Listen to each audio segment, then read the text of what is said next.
2 விதமான விஷயத்துல இதை பார்க்கணும். எப்படின்னா, ஒரு விதத்துல விஜய் வந்து ஐடிவிங்க வந்துட்டு எந்த அளவுக்கு ஸ்ட்ராங் பண்றாரு அப்படின்னா, கடந்த ஒரு 5 வருஷம் இல்ல 10 வருஷமா விஜயனுடைய மார்க்கெட் உச்சமா இருக்கு. இந்த மார்க்கெட் உச்சத்துக்கான காரணமும் அவருடைய ஐடி டீம் தான். ஏன்னா எந்த அளவுக்கு வந்துட்டு அவர் வந்து பவர்ஃபுல்லான படங்கள் கொடுக்குறாரு, அந்த படங்கள் நல்லா இருக்கு, விமர்சன ரீதியா நிறைய இடங்கள்ல வந்துட்டு கலவையான விமர்சனங்கள் வந்தா கூட வசூல் ரீதியா படம் வந்துட்டு வெற்றியாவே இருக்குங்கிற இந்த ஒரு சூழல் இருந்தா கூட அவருடைய ஐடி விங் நடிகர் விஜய்க்கு ஒரு ஐடி விங் இருந்தது இல்லையா, அந்த ஐடி விங்கே ஸ்ட்ராங்காக தான் இருந்தது. ஏன்னா விஜயை பற்றி எந்த விதமான தப்பான செய்தியுமே எங்கேயுமே வராது, வந்தாலும் அதை வந்து டக்கு டக்குன்னு ஷார்ட் அவுட் பண்ணிடுவாங்க, ரொம்ப பர்ஃபெக்டாக இருக்கும். அதே மாதிரி வந்துட்டு விஜய்க்கான இமேஜை கரெக்டாக மெயின்டைன் பண்ணிட்டு இருந்தாங்க, எந்த விதமான இடங்கள்லையும் பிசுறு தட்டவே விடலைங்கிற இந்த ஒரு ஆங்கிளில் வந்துட்டு விஜய் அரசியல்வாதி ஆவதற்கு முன்னாடியே அவருடைய ஐடி விங் பலமாக தான் இருந்தது.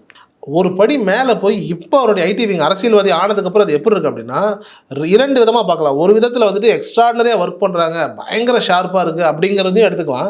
இன்னொரு விதத்தில் எடுத்துக்கணும் அப்படின்னா வந்துட்டு, இப்போ விஜயை பற்றி பாசிட்டிவாக நீங்கள் ஒரு சோஷியல் மீடியாவில் ஒரு விஷயம் பேசுனீங்கன்னா, சும்மா ஒன்றுமே இல்லாத ஊர் பேர் தெரியாத ஒரு ஆள் பேசினா கூட டக்கு டக்கு டக்குன்னு வியூஸ் போகுது, லைக்ஸ் போகுது, கமெண்ட்ஸ் வருது.